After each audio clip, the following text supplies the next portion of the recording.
Okay, we're gonna go into the spoiler part of this book review, so if you have not read the book yet, go ahead and read that and come on back and we'll talk about it in the comments. So, as for this book, I do wonder what kind of personal experience Gillian Flynn might have had with mental illness or some of the things that are brought up in this book, because she does a really fantastic, artistically beautiful job of describing the horribleness of constantly having a mental illness kind of scratch at the inside of your psyche and be like, I'm still here. It's really well written. I'm not personally a cutter, but I have many friends who have various mental illnesses that they used to use cutting as an outlet for those mental illnesses, whatever they might be. And when they would talk to me about it and describe to me what it was like to be somebody who has those impulses to cut or to self-harm in some way because of certain things that they feel or certain stimulus that they encounter, Gillian Flynn did an amazing job of describing that in the same way that it has been described to me. So either she did some really intensive like interviewing to write this book, or she may personally have experienced some of this, but I thought that was very well written. I think she did a good job of being respectful to it as well, but I am not somebody who cuts, so I guess I can't really say for a fact that she was respectful about the way she wrote that into the story. With her family relationship, my god, like I've had a very complicated family with complicated relationships, and when I started reading this, I thought like I could handle the bullshit that was about to happen, because I knew some shit was gonna go down. But damn, that mom, that was what I called about the ending. I called it that the mom had probably killed her younger daughter. I did not consider that it was Munchausen's by proxy.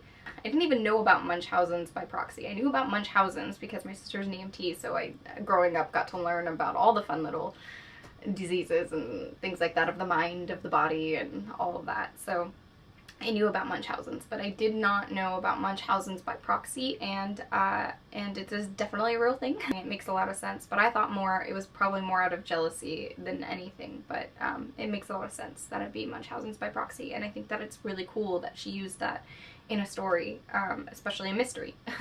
But I did call that the mom killed the daughter really early on, like when I found out that the first daughter, the younger daughter, I forget her name, had died in the house. I was like, it was absolutely the mom. It was the mom, period, end of story. There's just no ifs, ands, or buts about it. I called that part of the book. I also called that other younger Amma. I also called that Amma was probably in on the second murder.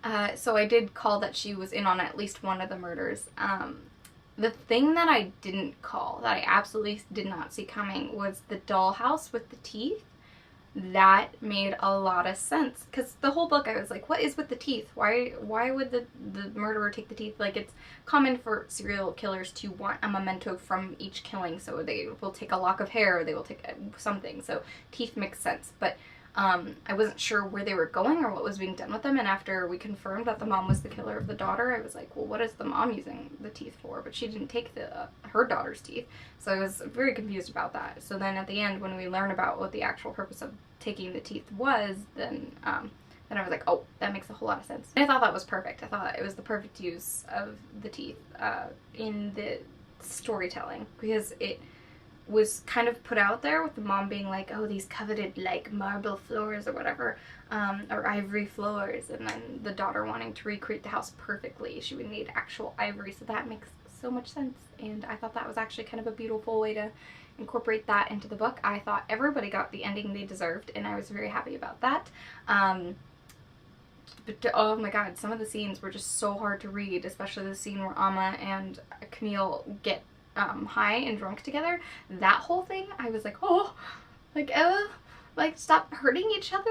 Like, oh my god, how are you gonna explain this in the morning? And I was really scared for Camille because I was like, I don't want you to fall off the deep end. I don't want you to cut again. I don't want you to have to go back to the psych ward. Your parents are fucking your head over so hard. But really, those are the only things that I could, like, majorly remember about it, because I read this like a month ago and I'm sorry. I tried to record this a lot sooner. I tried to post it a lot sooner, but I lost the footage, my bad.